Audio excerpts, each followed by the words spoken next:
Welcome to the NeuroVerse. My name is Matthew, and this is my story. Okay. I'm good. Hi there, everyone, and Hi. welcome back to the NeuroVerse.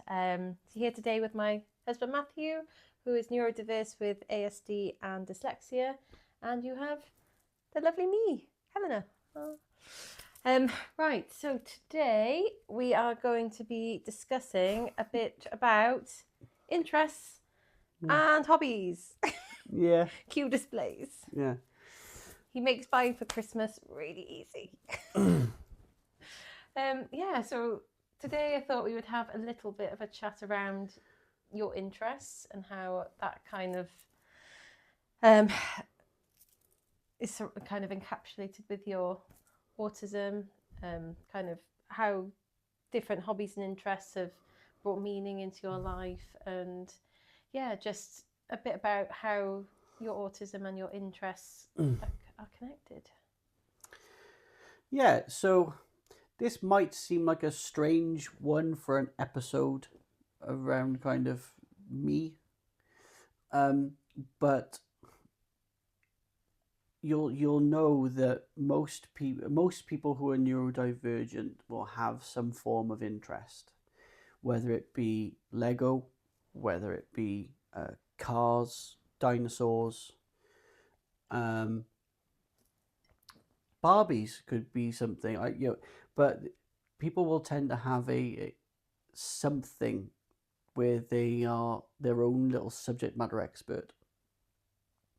That they kind of know a lot about that subject. It's a passion piece for them, and these are basically mine, except for martial arts, which I can't really put on here, and there is also Dragon Ball Z, but I'm not going into Caleb's bedroom to get a pop I don't Funko. think it would fit.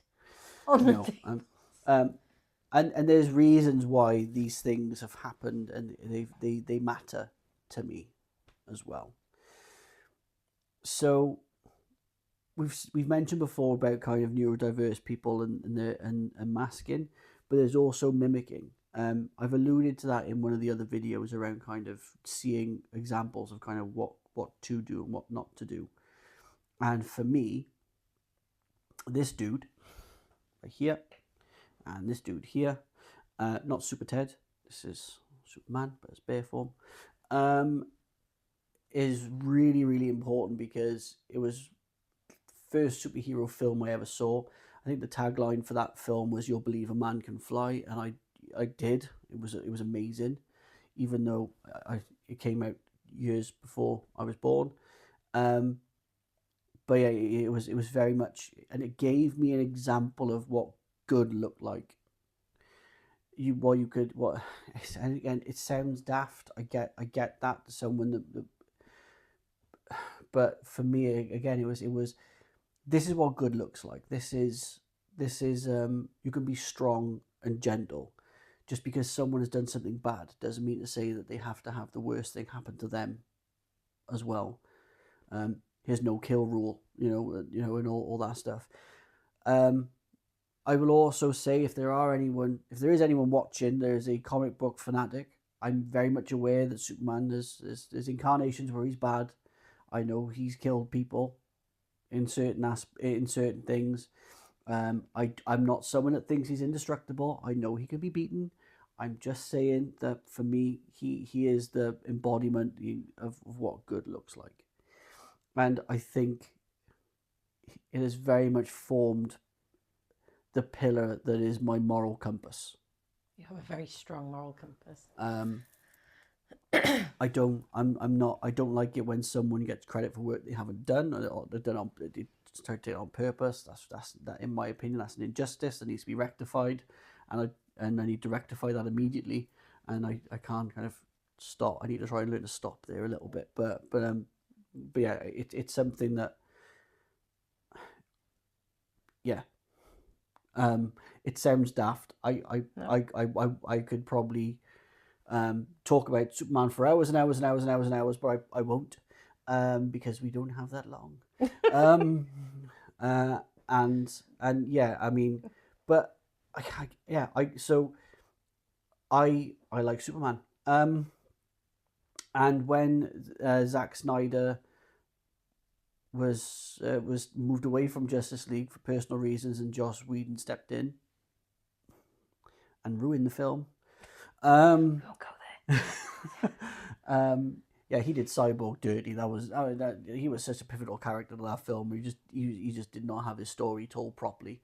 So when they announced the release of the Snyder Cut, and this was like at 2, I think maybe 2 o'clock in the morning, something like that. 2:00. We'll say 1:30. We'll split the difference. 1:45. And when I seen that they released it, I had to share this amazing news with the person who means the most to me in the world. Completely understanding that we both got work the next day, but the reality is that I needed to share that amazing news with you, and you wasn't that impressed. No.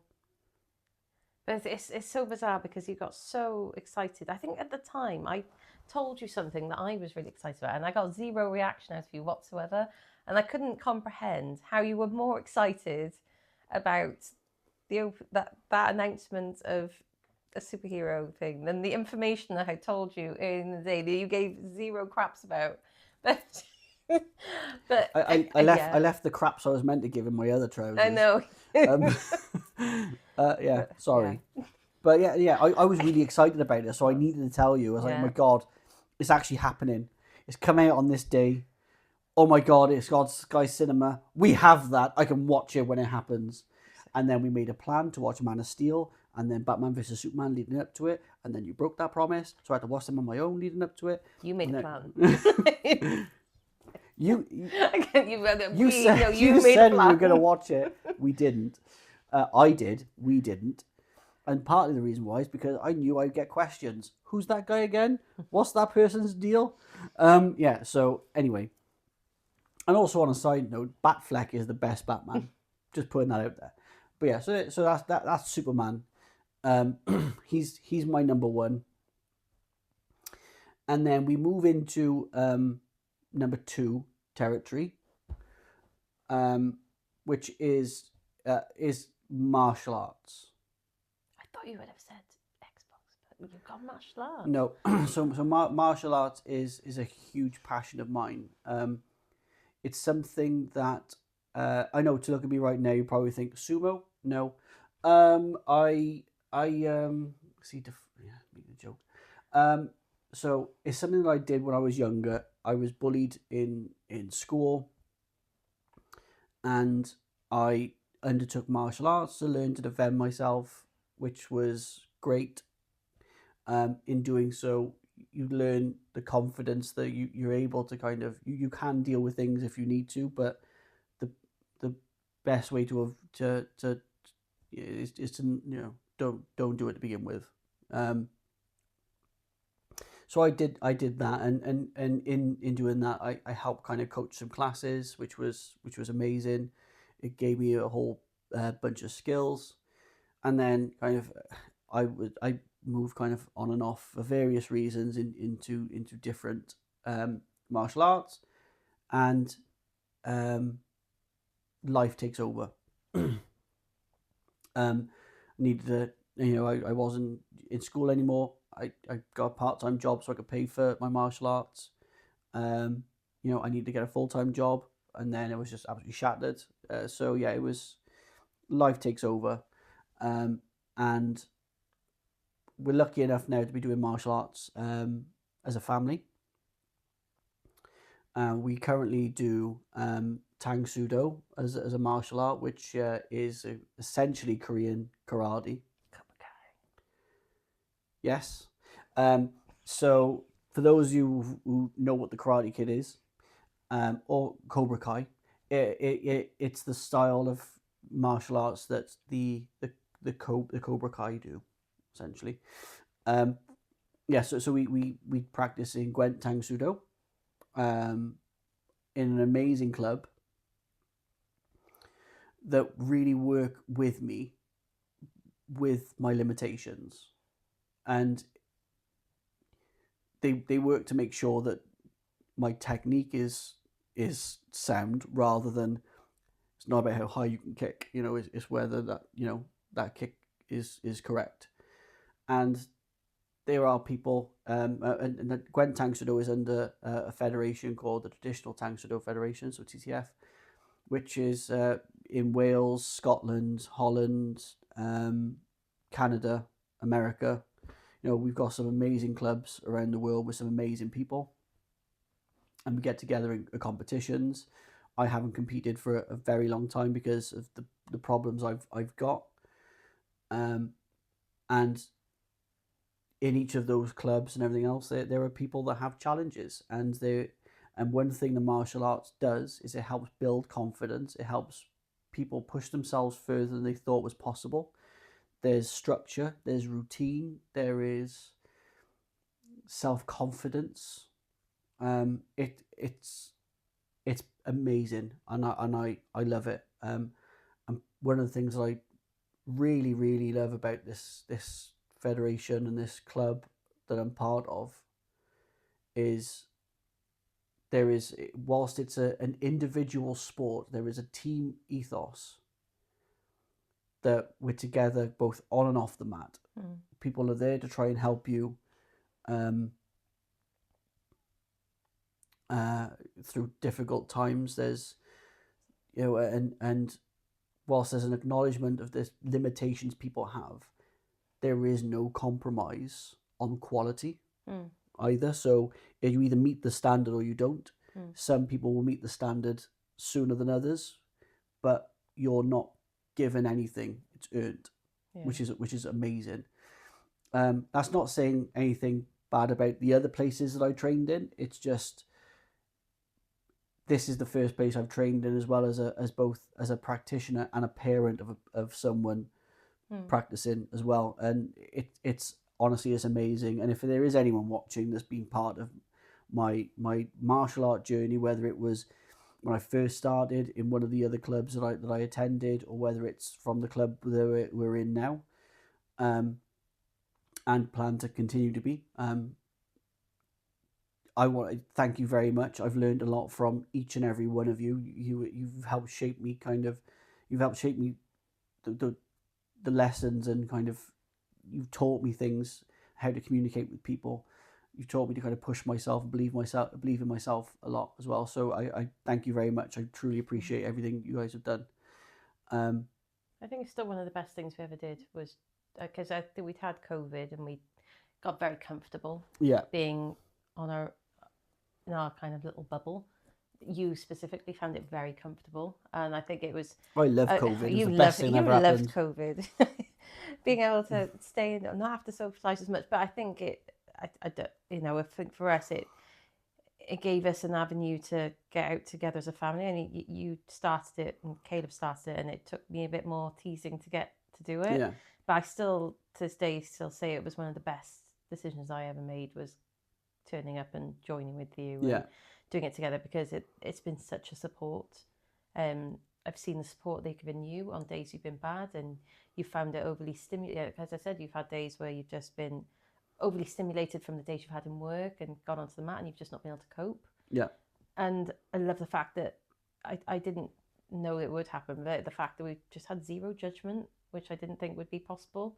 Because I've had so much, I said, I think in other videos, where we've had so much kind of stigma, or I've felt very like that people have been staring or thinking of me negatively, and I've never had that there. Everyone's been super supportive, always checking to see how you are and checking to see how I am as well, which I don't always get. Yeah. I think being the partner of somebody, it can be hard, and people sometimes don't think to ask. And that's something that I've always found really great about, specifically about the club that we're in. It's just, I wasn't expecting it to be as so family unit supportive as what it is. And I don't know if that is like that for every club, or if it's something very special about this one, but it's just, I've appreciated having, I don't know if we would be here where we are now in the way that we are without having that additional support network. It's been really, really has meant a lot to us both.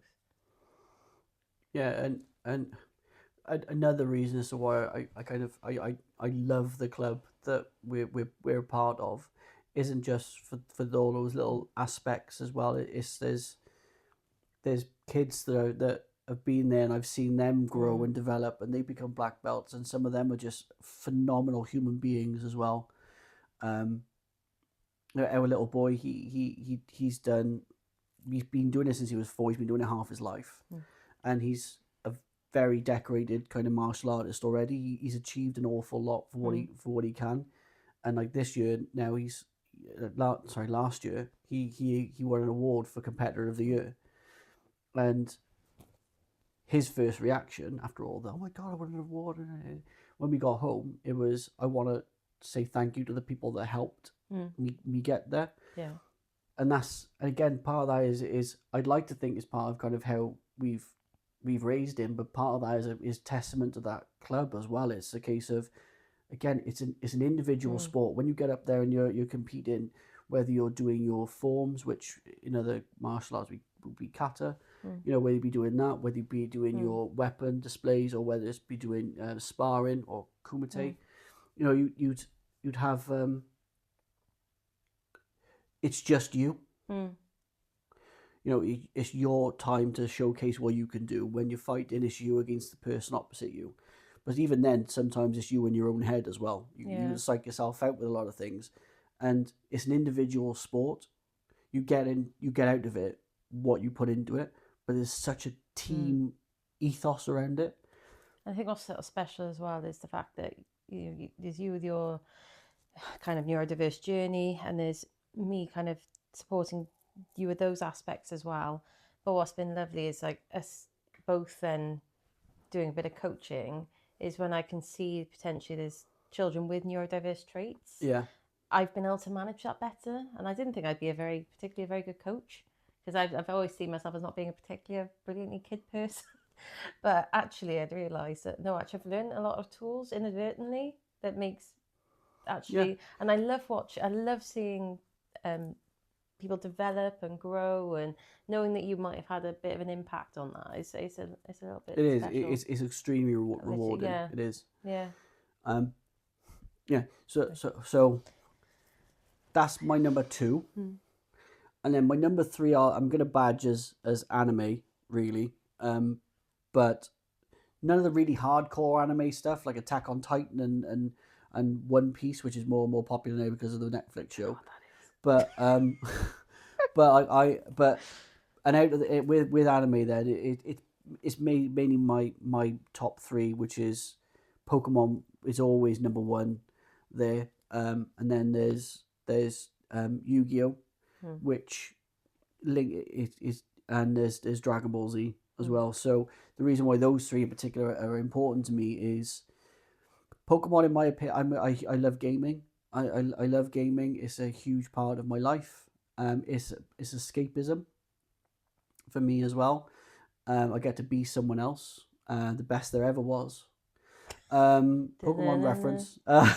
Don't do that. We haven't got the rights to the music. Stop it. And then but the thing is, it is a case of it's escapism for me. But Pokemon in particular, because I was raised by my mum and my nan.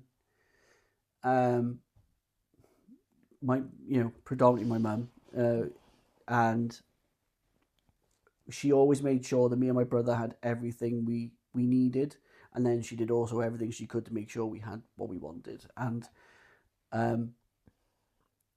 she worked really, really hard to try and make sure that I had Game Boy Color for my birthday, and I had Pokemon Yellow.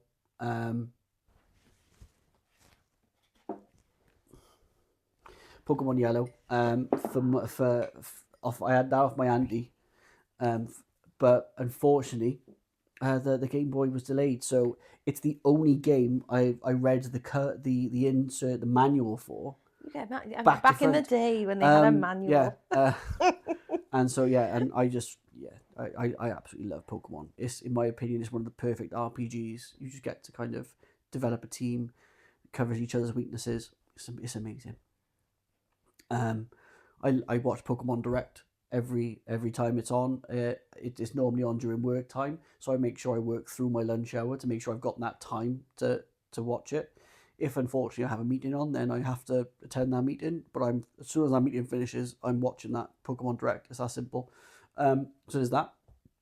Yu-Gi-Oh being extremely important. So this is the Dark Magician, the staple of Yugi's deck. It's really important to me because I struggled reading in school, being dyslexic, shock. And one of the ways in which it helped me learn to read was playing Yu-Gi-Oh. So in my school, we had the library where people spent some lunchtime. Some people, it was kind of after school reading stuff that took place there. And there was someone in school who helped teach me to read by playing Yu-Gi-Oh. And yeah, it helped. It helped not just kind of learn words or anything like that, but it was also going to help me kind of put things in context and meanings and kind of consequences and other bits. I love strategy games. But yeah, it's amazing. And when our little boy, Caleb, was in school, he's still in school now, but earlier when there's like learning to read, he was struggling to learn to read. So I taught him to play Yu-Gi-Oh! At a much earlier age than me. He was young. He was like 5. He was whooping me at 5. Yeah, He's so good. Yeah, so Yu-Gi-Oh! Has always got a special place in my heart as well because it's helped me learn to read a lot better as well. I love that you can share that with him as well. Yeah, it's just a special thing. And then we got Dragon Ball then, which is martial art anime. It's been around since the 80s. There was incarnation before that of Monkey, the 70s with the 70s TV show. That's an iteration of it, and it's something that me and my little boy love watching. And again, there's elements of this as well, which is why I get on so well with the person who runs our club. Well, because he's also a huge geek. He is. Sorry, I know you're gonna end up watching this. It's the truth. You are, and that's we get on because of that reason as well. Though we don't just share like a love and a passion for martial arts. There's lots of other things that we connect on as well, and yeah, he's also a very, very good friend. Yeah, I think that's just very much in our household. We all have our like little things that we like, and we spread that around the house. Like we just share like our little things, our little trinkets of bits of crap that we really like. It's just looking around right now. We've got medals of our little boys' accomplishments, medals of your accomplishments, not medals of my accomplishments. I'm not good enough to win them. We've got like a Lego Groot over there. We've got pots when we go to paint things and stuff as a family. We've got behind the camera over there. There's a Groot plant pot. There's a dragon for some reason over there. Pretty sure there's a Harry Potter thing over there for me. There is a wands. You have the Harry Potter wands collection all over there. We've got a Superman gaming chair for my little boy. I'm gonna do it. No. I'm not gonna get it and bring it on camera necessarily. But you are. No, I thought you were. No, I'm not gonna get the thing. Oh gosh, this was not planned. No, I'm going well off. Going rogue. Going rogue. Well, like my little boy has a dual disc from Yu-Gi-Oh! Because he wore this to one of his birthday parties. We had a Yu-Gi-Oh! Themed party. You know, it's a house that's it's a house that's us, and it is, and we're all unique and wonderful and quirky. But yeah, these things mean a lot to me, and they latch on. And on days that are difficult, I go to playing Yu-Gi-Oh! On my Switch. I play Dragon Ball on my Switch. I play Pokémon on my Switch because most of those aren't on the Xbox. But I've got versions of them on the Xbox, but not Pokemon. I've got my Superman films that I watch. But then we watch them together as well, which is the amount of times I've gone through Smallville from start to finish is ridiculous. The amount of times that I've had to go through from start to finish. Yeah, but But you're just very. You don't complain. Not that you're very left. No, because Tom Welling isn't exactly hard on the eyes for you. I've no he? problem with rewatching Smallville Vampire Diaries. They're like the towns of the extraordinary good-looking people. There's no ugly people in these They places. are towns where people have won the genetic lottery. Yes. Yeah. But I like we're very well suited in that because I'm a bit nerdy. I don't do things in quite the extremes, I think, as you do. But I do enjoy. I'm a bit of a nerd. Yeah, I mean, like I've got I got like a million Superman caps. I got a lot of, because you got your Superman. I then inadvertently like Wonder Woman now because you do have a choice, but yeah, you picked a good one. Yeah, I do like Wonder Woman though. Can't help it. I like that sort of strong female vibes anyway. That's like pre-you, but yeah, and Ravenclaw. I have a lot of Ravenclaw. See, so it's not just me. Not just you. No, and I'm pretty sure that at 2:00 in the morning, if they release a trailer for the Harry Potter show that's coming on HBO, you're going to want to show me, and I'm not going to want to care. No, but you'll probably be awake. yeah, but I will be awake. Yeah. Okay. Well. Yes. Yeah. So whilst it might seem strange talking about kind of hobbies and interests, everyone who is, well, not everyone. I'm not a spokesperson for an entire community, but I will say that it'd be hard pressed to find someone who's neurodiverse that doesn't have a specialist hobby or interest. Again, like everyone does, it's just they're a little bit more passionate than others. But it's funny, it literally just sprung to my head now again, kind of going off, but it's like, were you focusing, I said, on like the Superman and the hobbies and interests, it's also the same thing for like, I don't know, like, I just think of it like certain things that you like I'm going to bring Pepsi Max into this now. God knows how much Pepsi Max we go through. And other carbonated drinks are available. Other carbonated drinks are available. But it's like you find things and latch to things that you like. And but then like, you don't like other things then. But that's it's just just thinking about now, very similar in the way that.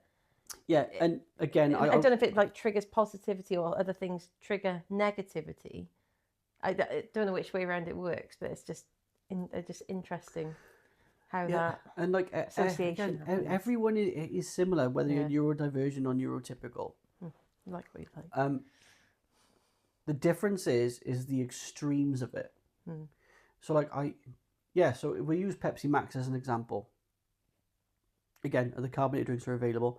Again, but if Pepsi want to sponsor, I'm open for conversations. I drink a lot of Pepsi Max. You do. I do, and when I go to the dentist, they say my teeth are fine. So it is what it is. It's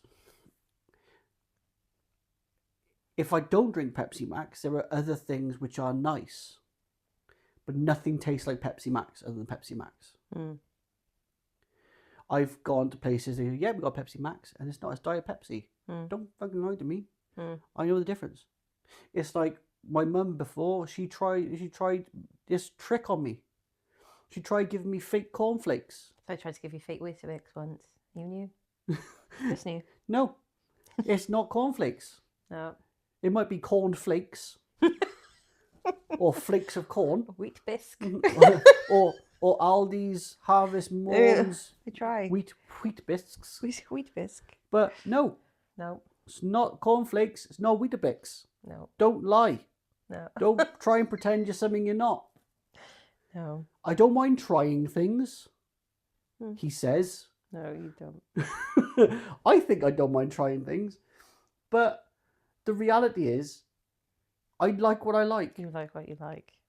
And if you put something in front of me, I'm eternally grateful for what's been put in front of me. And I always am. You can't say I'm not, because I am. However, there is a much higher chance of success if it's got cheese on it, if it's meat, and if it's roast potatoes. It's a vegetable. Yeah. It's a vegetable. I do sometimes try and sneak a bit of green onto your plate. Yeah, but you are a very beige kind of man. Your plates of food. I don't mind a single piece of broccoli. Yes. I won't put more than a single. I don't mind asparagus. Asparagus is nice. but it makes your wee smell.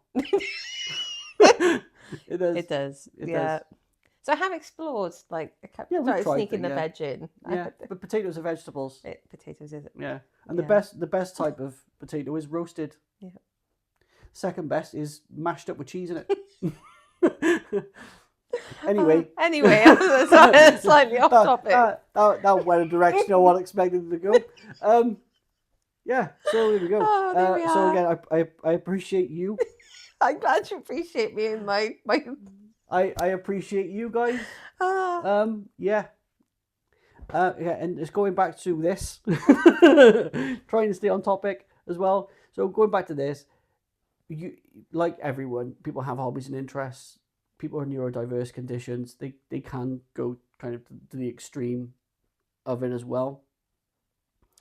Yeah, and it's important to try to understand, from my point of view, is to try to understand kind of where that link comes from. Will help you kind of identify what it means to them as well. Because then will help you kind of communicate with them a lot better. Like in martial arts, there's some children that resonate really well with superheroes. So you give them an idea of kind of, you need to do it this way, like this person. That helps them visualize to kind of know what's going on. Yeah. And then there's some you try and say, well, do it like this person, and they just flat out don't exist. I killed that conversation. Wonderful, thanks for that. Let's try something different. But yeah, it's important. It's important to kind of recognize. It'll also help you kind of with communication as well. So again, thank you very much for doing the interview with me and grilling me. Thank you very much for watching and putting up with the chaos that is this episode as well. And in the next episode, I think we're going to talk about the diagnostic process that I had to go through in order to get my diagnosis, and also things that we did in the past as well. They tried to understand me a little bit better. Yeah, there's a lot of people going, I know, yeah, lots of conversations online that I've seen about people going through that sort of diagnostic process at the moment, and the application seems to be, a bit of a hot topic actually. So I think it'd be good to sort of share what you went through and what that was like, because it was not easy. It wasn't. There was a lot of steps. Stay tuned. Yeah. So again, so thank you. Please like, subscribe, do all those things, and see you in the next episode. See you then. Thanks. Bye bye.